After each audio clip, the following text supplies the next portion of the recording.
Good evening na nasa sa atong programa karon no. Nag-ingon din sa yung title, what about horse leaders? As we horses, our breaking process deals with our response to authority. God customizes the perfect process for each of us, and this always entails some form of leadership. For this reason, Peter wrote, si Peter nagsulat, therefore submit yourselves to every ordinance of man for the Lord's sake.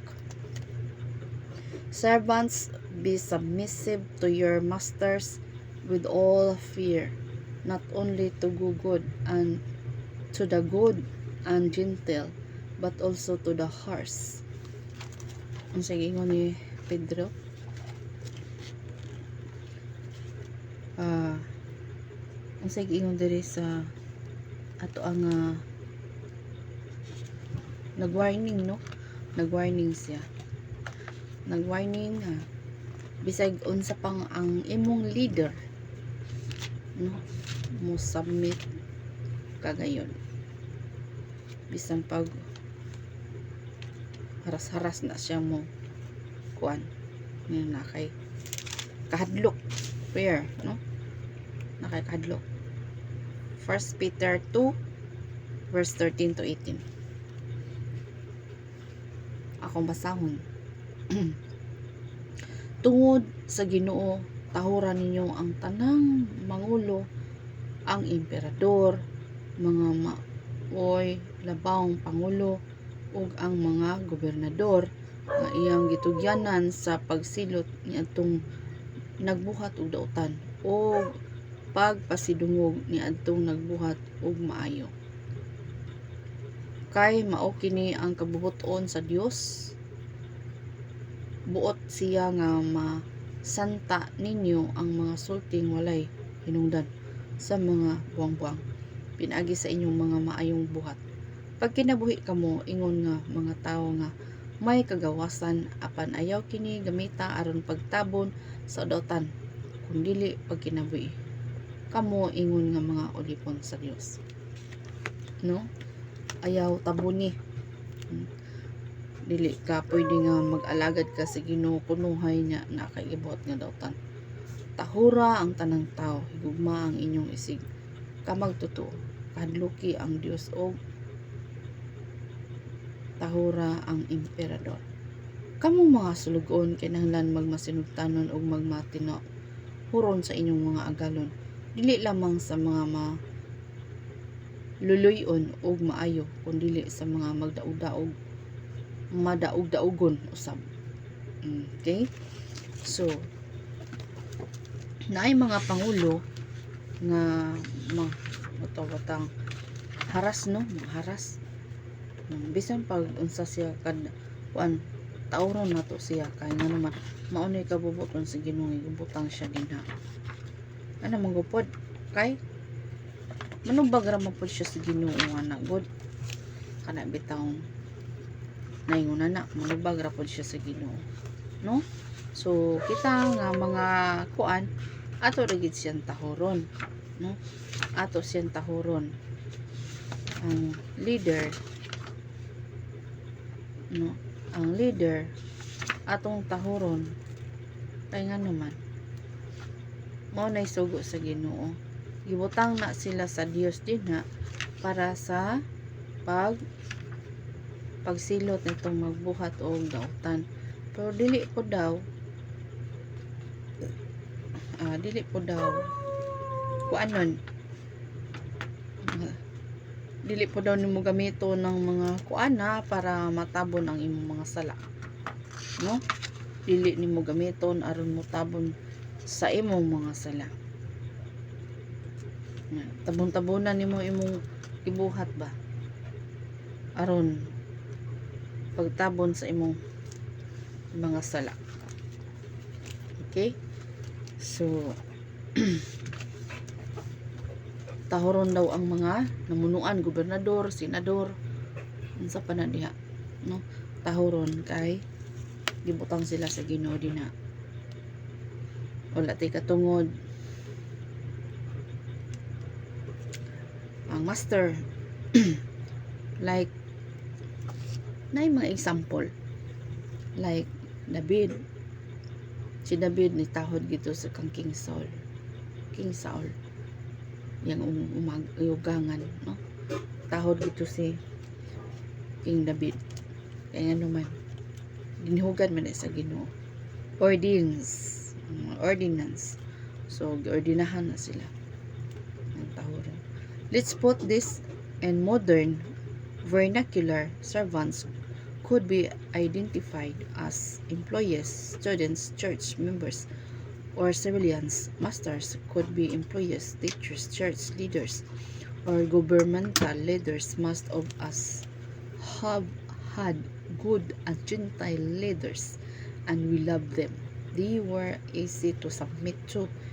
However, God commands us to be submissive not only to the good and gentle, but also to the harsh. Di lang di ay pun mo tahod ka sa mga itong mga maayo, kung dili bisa pa na itong mga kadautan, no? Mga leader. So mo tahod ka kay nga naman nabutang sila din napita kay pagbot sige nang ibutang na diha, no? Manubag rapod sila sa Ginoo kung giunsa nila paggamit ang ilang kagamhanan. Naado nang po na sila silot kung dili na tarungon ang ilang mga gimbuhaton. The Greek word for harsh is skollios. The Year's Greek Dictionary defines the word as crook, perverse, weak, unfair, and forward. Vine's Dictionary defines the word as related to tyrannical or unjust masters. Is the Lord telling us to submit to this kinds of leaders? Bisan sa panisa, submit yung ka sa leader. Okay? Kana pud lagi sila manubag rapod sila sa Ginoo na.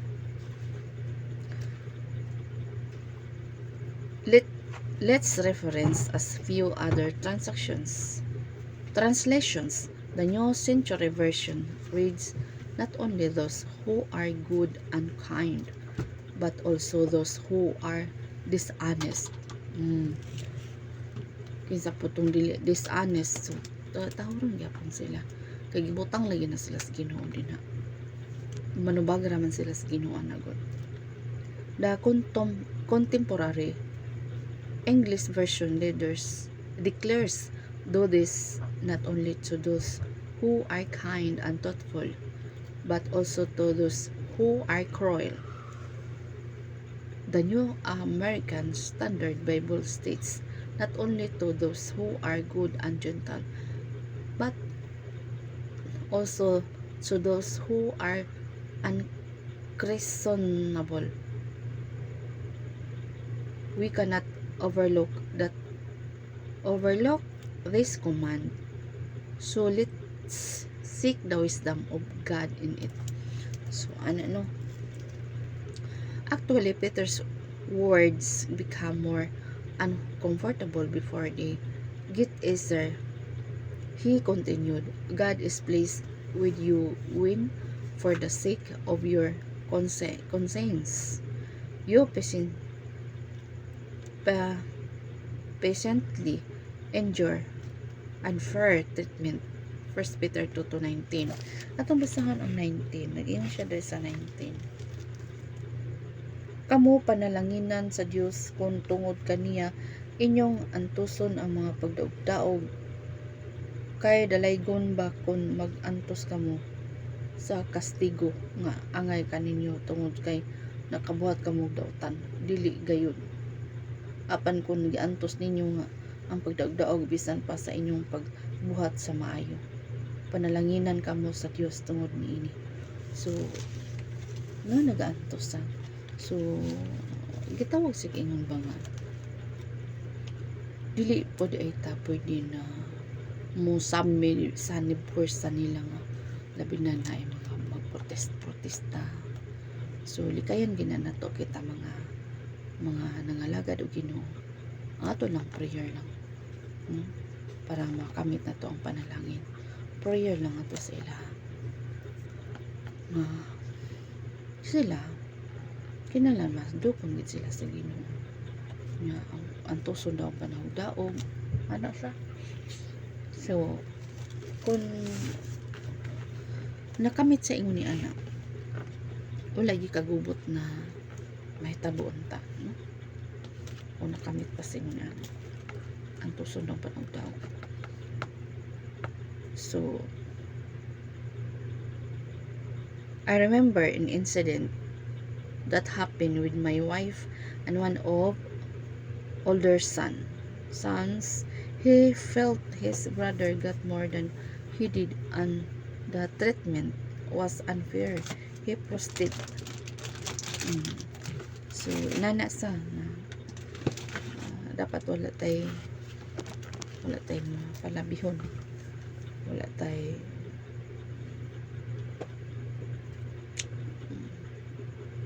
nga gitaw singon sa bana, wala tay palabihon na sa atong mga pagtagan.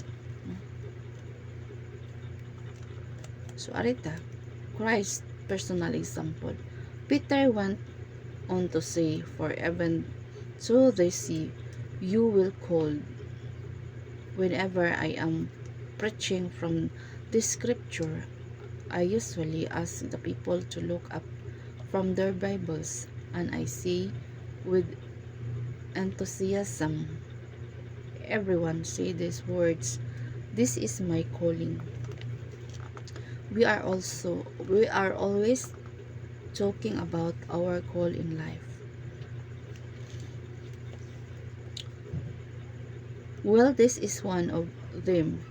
Hear what Peter said. For even to this you were called. It is inseparable from your vocation. For Christ also suffered for you, leaving you his personal example so that you should follow in his footsteps. 1 Peter 2:21. So atong basahan ng 21. Gitawag kamo sa Dios aron magantos, kay si Kristo nagantos man tungod kaninyo o naghatag kaninyo paning-ingnan aron inyong sundon. No? Unsa dito? Ako balikon pagbasa. Gitawag kamo sa Dios aron magantos, kay si Kristo nagantos man tungod kaninyo ug naghatag kaninyo panig-ingnan aron inyong sundon. So gitawag ta aron magantos ta. Wala ta gitawag aron magharuhay ta. Si Kristo mo ay nagantos gani si Kristo. So magantos kita. Ngayon siya diri sa 22, wala siya makasala o mamakak. Siya mobalo sa pagbugal-bugal sa dihang gisakit siya. Wala siya mang hulga, gisalig hinuon niya ang tanan nga to sa Dios ang matarong nga maghuhukom. So dito sa wala ni usbong ang pride sa Ginoo. Kaya naman para ang tanan matuman, no? Buotan ang Ginoo. Example ang Ginoo. Wala siya sala. Tapos siyang pagkasala sa Dios para sa atong sala nga luwas kita. Ngayon sa diri. How did he suffer? Peter had explained in the previous verse unfair treatment from delegated authorities. At times, God places us in situations where we receive unreasonable treatment from authorities, as he did with David, Joseph, Daniel, the apostle, Paul and others, our calling is to handle it correctly. And Jesus left as his personal example of how to do it. No? Jesus Christ. You may no wonder what good those suffering harsh treatment from leaders accomplish. The idea was against our natural mind since its logic appears absurd. However, the wisdom of God molds a submitted heart through this kind of treatment in three ways. First, it makes room for God's righteous judgment. God's righteous judgment. Second, it develops in us. Makes room, okay. Develops in us the character of Christ. No? Kaya na ma-develop ang character sa Ginoo. Pamatasan sa Ginoo, ma-develop din na to. Third, our submission under this treatment glorifies God. No? Muna siyang tulo. Paul preface his decision of submission to governing authorities. Beloved, do not avenge yourselves, but rather give place to wrath, for it is written, vengeance is mine, I will repay, says the Lord. Romans 12 verse 19. Okay. Ito po nyo yung basahan ng Roma. Tabuga.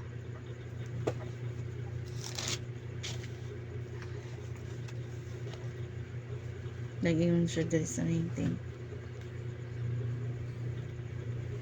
Mga higala, ayaw ka mo panimalos, kung dili ito yan hinoon kini sa Dios. Kaya nag-ingon ang kasulatan. Ako'y manimalos, ako'y mubayad. Nag-ingon ang Ginoo. Klaro. No? Kung ginanaog-daog kita, hilak lang ta. Mo cry out ta sa Ginoo. No? Mo cry out ta sa Ginoo. Kaya ang Ginoo naman manimalos anang tanan.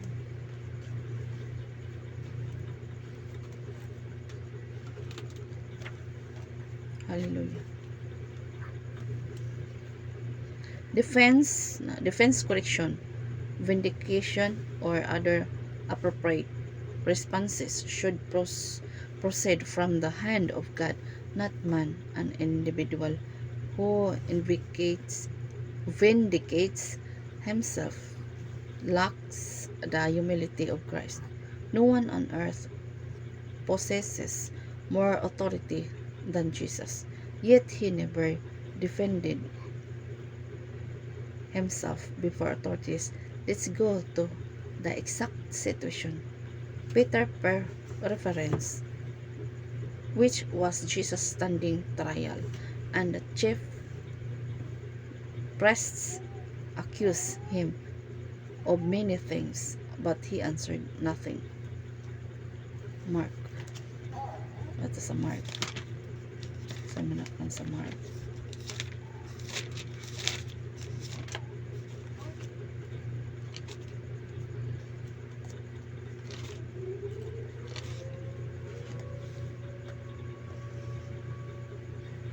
Three.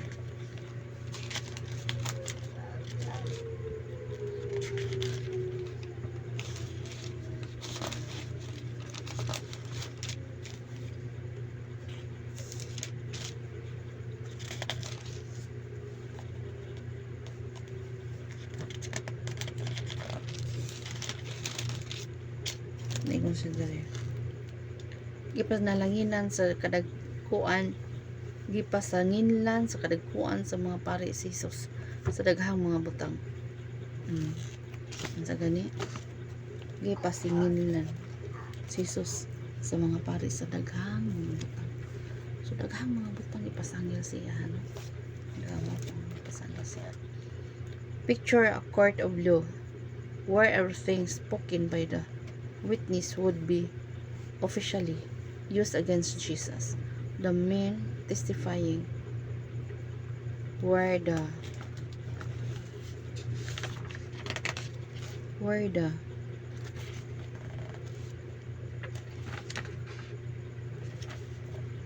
religious and political leaders of his nation.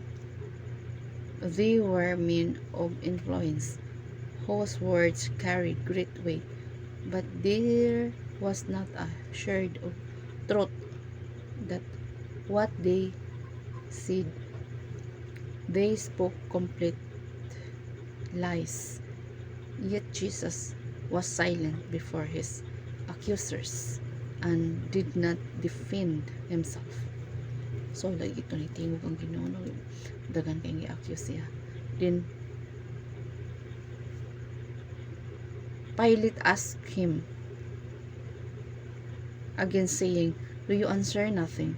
See how many things they testify against you." But Jesus still answered nothing, so that Pilate marveled. Sa Mark 4:5, chapter 15, 4:5. Hindi yun sa 3.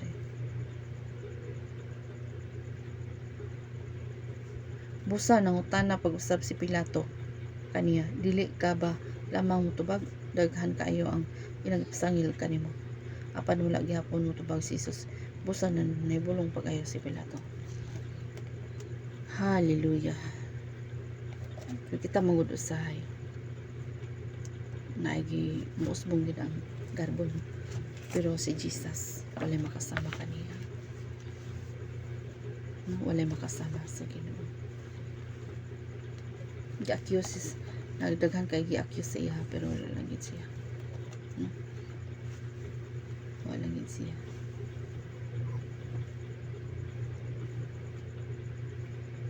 Pilate sat as judge in the highest seat in the land. Countless times he witnessed men under trial and watched them frantically defend themselves to avoid judgment. If convicted, they were imprisoned, exiled, or executed. There was no higher court of appeal. He'd never seen an accused man stand silent. Pilate knew the leaders had delivered Jesus to trial out of envy, and they wanted the severest punishment, death by crucifixion. No? He also knew Jesus was not who they made him out to be. Yet Jesus refused to defend himself. His behavior caused the governor to marvel at his composure. Why did not Jesus defend himself? The reason to remain under his Father's judgment and thus his protection. Peter said he did not retaliate when he was insulted. When he suffered, he did not threaten to get even. He left his case in the hands of God, who always judges fairly. 1 Peter 2:23. No? Gi-accusean ang Ginoo. Daghan kayo siyang gi-accuse sa iya, pero wala lang yun ang Ginoo. Wala lang yun ang Ginoo. Sa 1 Peter 2:23.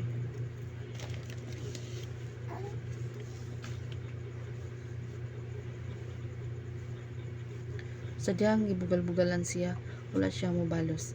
Sa pagbugal-bugal sa dihang gisakit siya, wala siya manghulga. Gisali Ginoo niya ang tanan ngadto sa Dios, ang matarong nga maghukom.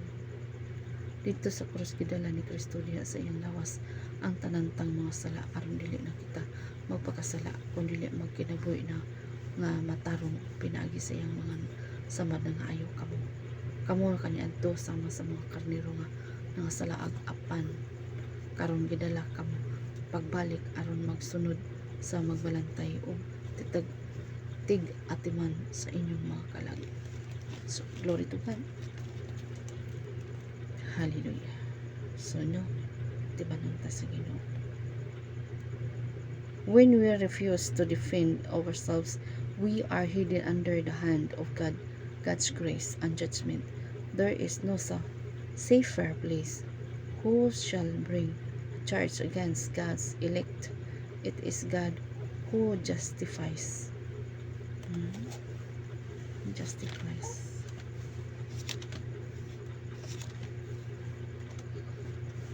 Dalaygon ng Diyos.